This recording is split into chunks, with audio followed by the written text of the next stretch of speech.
शिव शंकर, विश्वेश्वर, रुद्र, विश्वनाथ और महाकाल। जी हाँ दोस्तों, आज हम लोग बात करने वाले हैं एक ऐसे शख्स के बारे में, एक ऐसे वर्ड के बारे में जो बहुत ही एक चर्चा का विषय बना हुआ है। आप कोई भी न्यूज़ चैनल देखते होंगे तो वहाँ पर बस एक ही वर्ड आता होगा, ज्ञानवापी।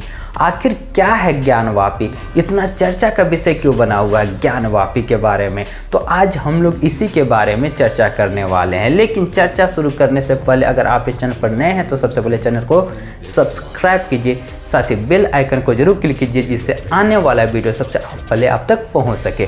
तो चलिए जानते हैं कि आखिर क्या है ज्ञानवापी। अगर आपको एक वर्ड में बोल दिया जाए कि ज्ञानवापी एक कुआं है तो आपको यही लगेगा कि एक कुआं के लिए इतना विवाद क्यों हो रहा है।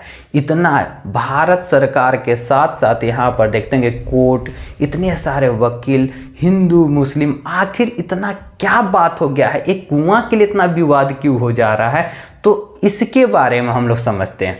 तो यहाँ पर देखिए, ये जो कुआं जो है कोई आम कुआं नहीं है। आप जो सोचते होंगे कि कोई भी एक कुआं है उसके बारे में इतना विवाद किया जा रहा है, तो बिल्कुल नहीं, ऐसा गलत मत समझिए।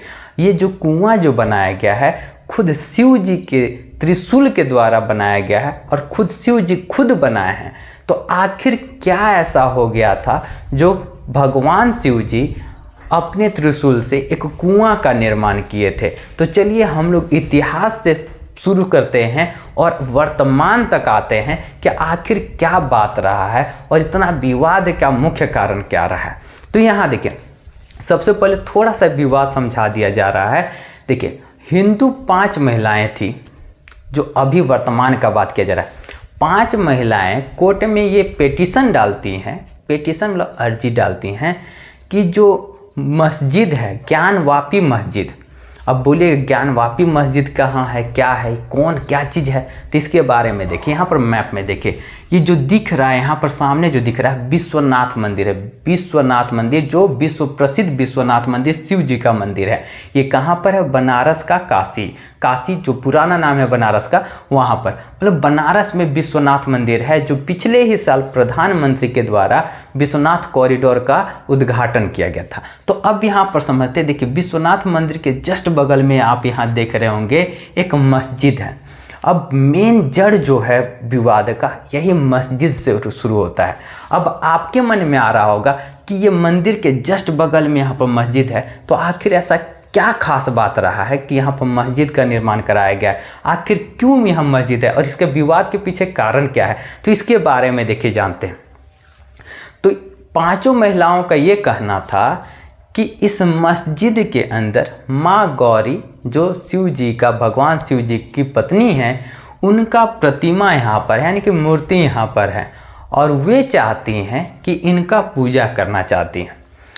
अब वो सिर्फ एक दिन नहीं, हर दिन पूजा करना चाहती हैं। अब इसके लिए कोर्ट में अब अर्जी डाला जाता है। तो कोर्ट ये बोलता है कि क्या ऐसा सच में ऐसा यहाँ पर मूर्ति है क्या? तो इसी के बारे में कोर्ट जो आदेश देता है, सर्वे करने के लिए आदेश दिया गया। अब आज का फैसला अगर देखा जाए तो आज का फैसला में ये साबित हुआ है कि यहाँ पर शिवलिंग मिला है। तो आखिर क्या बात रहा है? अब जब शिवलिंग मिला यहाँ पर है तो मस्जिद कैसे बन गया है? तो सभी के बारे में हम लोग चर्चा करेंगे। तो चलिए हम लोग शुरुआत करते हैं, बहुत ही इतिहास से शुरुआत करते हैं और आज का डेट तक आते हैं। विवाद का क्या मुख्य कारण है और इसको कैसे सुलझाया जा सकता है, सभी के बारे में हम लोग बात करेंगे। तो चलिए सबसे शुरू करते हैं। अगर बात किया जाए, इसका शुरुआत होता है वेद पुराणों से शुरू होता है और वेद पुराणों में एक पुराण का नाम है स्कंद पुराण।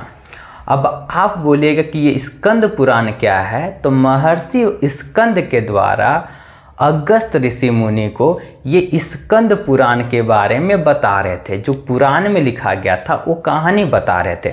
अब उस कहानी में क्या होता है, 3 चीज़ का जिक्र आता है। ऐसे तो बहुत चीज़ का जिक्र किया गया है, लेकिन जिससे हम लोग आज बात कर रहे हैं जिस टॉपिक पर, उसके बारे में 3 चीज़ के बारे में बात किया गया है। सबसे पहला जो आता है काशी, ठीक है, जिसको क्या कहा गया? अभिमुक्त कहा गया। अब आपके वर्ड में मन में आ रहा होगा कि अभिमुक्त क्या है, तो इसके बारे में भी हम लोग समझेंगे। पहला वर्ड तो है काशी, जो बनारस अभी बनारस है उसका पुराना नाम क्या है, काशी है। अब दूसरा नाम आता है विश्वनाथ मंदिर, जो कि यहाँ पर हम लोग देख चुके हैं। विश्वनाथ मंदिर जो पूरा वर्ल्ड फेमस है, विश्वनाथ मंदिर जो शिव जी का मंदिर है, तो उसका भी जिक्र आता है। जो स्कंद पुराण, जो बहुत पहले इसके बारे में चर्चा किया गया, और साथ ही साथ इसमें एक और जिक्र आता है ज्ञानवापी कुआं। अब ज्ञानवापी कुआं वही कुआं है जो आजकल चर्चा का विषय बना हुआ है, ज्ञानवापी मस्जिद।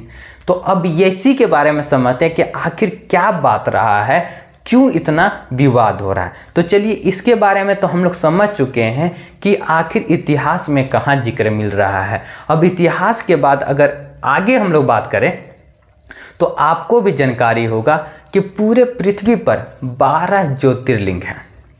लेकिन अभी तक आप ये जान रहे थे कि पूरे पृथ्वी पर 12 ज्योतिर्लिंग हैं, लेकिन ये गलत है। अगर देखा जाए तो टोटल 64 ज्योतिर्लिंग हैं।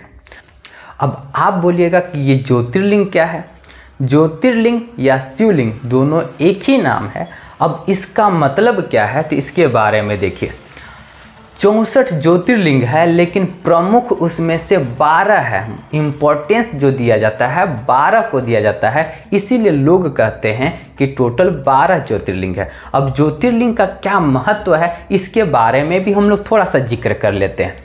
तो अब यहाँ पर देखिए, ज्योतिर्लिंग का महत्व ये है, भगवान शिव जी जब भी मेडिटेशन करना चाहते थे, ध्यान करना चाहते थे, तो वो ज्योतिर्लिंग के रूप में चले जाते थे और उसी रूप में वो ध्यान करते थे। और ऐसा जो ध्यान किया गया है, मतलब जहाँ भी वो ध्यान किए हैं वहाँ पर वो ज्योतिर्लिंग का निर्माण किए और उस रूप में ही ध्यान किए हैं। अब एक बार का बात है जब शिव जी जो थे रुद्र रूप में, अब रुद्र रूप क्या होता है तो इसके बारे में समझ लीजिए। रुद्र रूप मतलब पूरा गुस्से में थे। अब यहाँ पर कहाँ आते हैं, जब गुस्से में चलते हुए कहाँ पर पहुँचते हैं, काशी में पहुँचते हैं। काशी का भी कहाँ पर, विश्वनाथ मंदिर। विश्वनाथ मंदिर में पहले से ज्योतिर्लिंग बना हुआ था। अब ज्योतिर्लिंग बना हुआ था, इसका मतलब ये हुआ कि वहाँ पर शिव जी ध्यान कर चुके थे। लेकिन जब रुद्र रूप में थे तो उनको थोड़ा सा शीतल चाहिए था, ठंडा चाहिए था।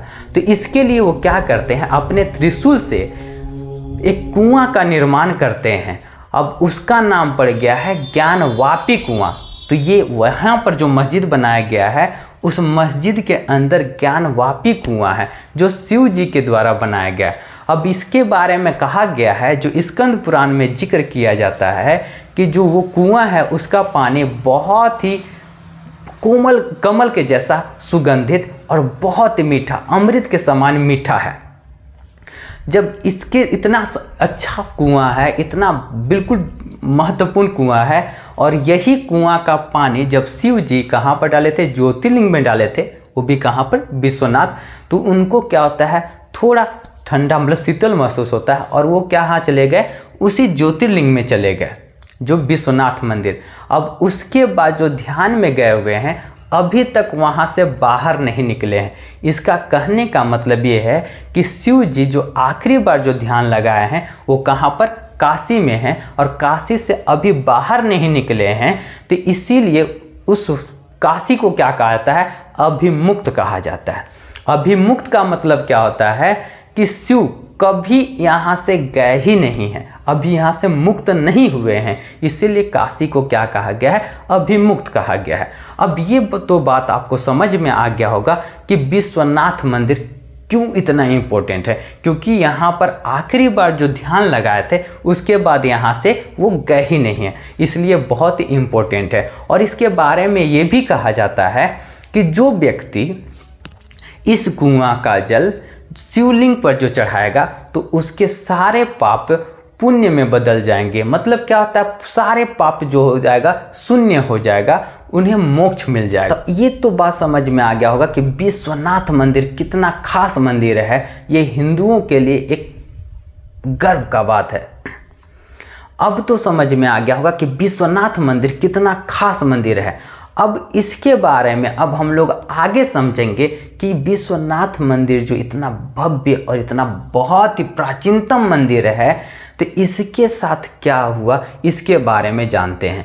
तो यहाँ पर देखिए मंदिर के साथ बहुत ही छेड़छाड़ किया गया है, तोड़फोड़ किया गया है, और ये तोड़ने वाले कौन हैं तो इसके बारे में देखिए बात किया जा रहा है। तो सबसे पहली बार जो इस मंदिर पर नज़र जो गया था तो वो गया था 1196 में, वो भी मोहम्मद गौरी का।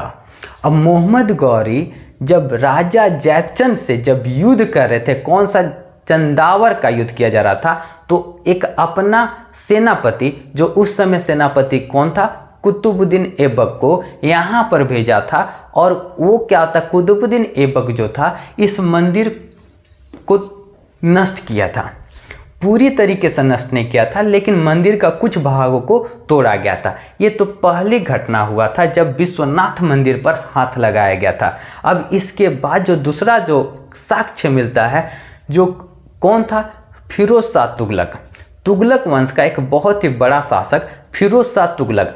फिरोज शाह तुगलक के बारे में भी कहा जाता है कि इस मंदिर को वो भी तोड़ने का कोशिश किया था, लेकिन सबसे बड़ा जो यहाँ पर बात आता है वो तोड़ने का, यहाँ पर जिसका जिक्र किया गया है, औरंगजेब, मुगल शासक औरंगजेब के बारे में ये बताया गया है कि यहाँ पर बहुत सारे ऐसे छोटे मोटे मंदिर और भी थे। विश्वनाथ मंदिर के अगल बगल में बहुत सारे ऐसे छोटे मोटे मंदिर थे जिसको नष्ट करके वहाँ पर मस्जिद बनाया गया था, और उस मस्जिद का नाम पड़ा था ज्ञानवापी मस्जिद। अब आप तो समझ में आ गया होगा कि आखिर ये मस्जिद कैसे। अब हम लोग बात करेंगे जो मंदिर जो क्षतिग्रस्त हो गया था, अब उसको किसके द्वारा बनवाया गया, क्या उसको बनवाया भी गया या नहीं बनवाया गया, तो इसके बारे में अगर बात करें तो सबसे पहली बार जो मंदिर बनवाने का श्रेय जाता है, रेनोवेट करने का श्रेय जाता है, अहिल्याबाई होलकर का नाम आता है। अब वो कौन है, तो ग्वालियर की महारानी है। अब वो क्या की थी, मंदिर को बहुत ही बड़े पैमाने पर बनवाई थी। इसके बाद एक और नाम यहाँ पर जुड़ता है, और वो हैं शेरे पंजाब राजा रंजीत सिंह। अब राजा रंजीत सिंह क्या किए थे, तो आप यहाँ पर देखिए, मैप में देखिए, आप यहाँ पर देख रहे होंगे कि जो विश्वनाथ मंदिर जो है इसके ऊपर एकदम पूरा गोल्डन कलर का दिख रहा है, वो एक्चुअली शुद्ध सोना का है। अब वो सोना जो दिया गया था राजा रंजीत सिंह दिए थे। वो कितना सोना दिए थे, तो 1 टन सोना दिए थे, वो भी अपने वाइफ के कहने पर यहाँ पर दान दिया गया था। और यही गुंबद जो ऊपर जो डोम जो दिख रहा है, यहाँ पर सोने का एक परत लेयर चढ़ाया गया है, यानी कि जो ये जो लेयर जो दिख रहे हैं आप, तो वो क्या है, राजा रंजीत सिंह के द्वारा दिया गया 1 टन सोना। 1 टन सोना मतलब कितना हुआ, 10 क्विंटल, मतलब 1000 किलो सोना दिया गया था। उसका यहाँ पर देखिए, आप यहाँ पर देख सकते हैं, यहाँ पर उसका यूज किया गया था। ये तो हो गया बात रेनोवेशन का। अब बात करते हैं अभी का समय में बना और इसके पीछे विवाद का क्या कारण है, तो इसके बारे में आप समझते हैं। देखिए, ये विवाद जो है आज नया विवाद नहीं है। अगर बात किया जाए 1991 में, तो इसके बारे में भी यहाँ पर बात किया जाता है कि 1991 में एक पेटिशन डाला गया था। बोलेगा पेटिशन क्या, तो पहले ही बता दिया गया है कि जो अर्जी डाला गया था, सीधा समझिए अर्जी डाला गया था, और उसमें ये बोला गया था कि ये जो मस्जिद बनाया गया है छोटे मोटे मंदिरों को तोड़ करके बनाया गया है। तो अब इसके बारे में फैसला सुनाते हुए कोर्ट 30 साल के बाद फैसला सुनाता है 2021 में। अब 2021 में ये कहता है कि जब ऐसा बात है तो यहाँ पर सर्वे होना चाहिए, लेकिन ये सर्वे नहीं हो पाता है एक कारण के पीछे।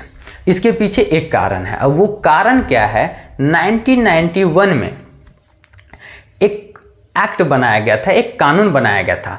उस कानून में क्या जिक्र किया गया है, तो उसको भी थोड़ा समझ लीजिए। उस कानून में ये बताया गया है कि आज़ादी के बाद, मतलब 15 अगस्त 1947 के बाद भारत में जो भी धार्मिक स्थल है, चाहे वो हिंदू का हो, चाहे वो मुस्लिम का हो, चाहे वो सिख का हो, चाहे वो ईसाई का हो, जो भी धार्मिक स्थल है जिस प्रकार से वो मौजूद है वो वैसा ही रहेगा, उसमें कोई भी छेड़छाड़ नहीं किया जा सकता है।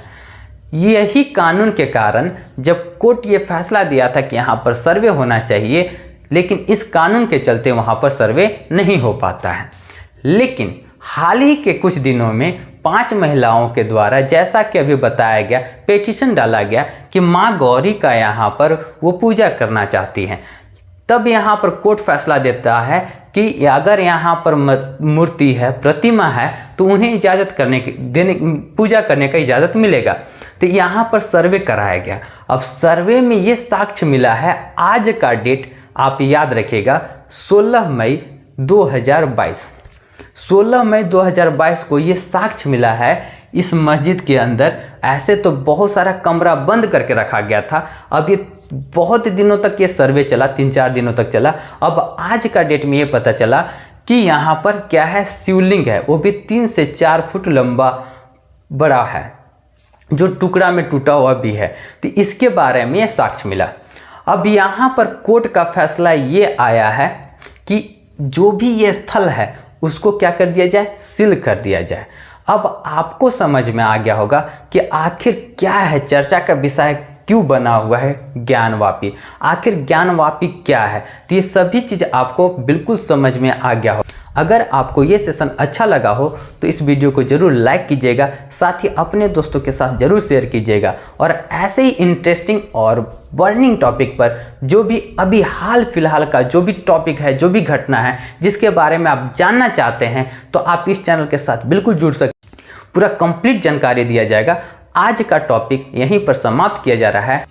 अब हम लोग मिलेंगे नए वीडियो में नए टॉपिक के साथ। तब तक के लिए हर हर महादेव, बाय बाय।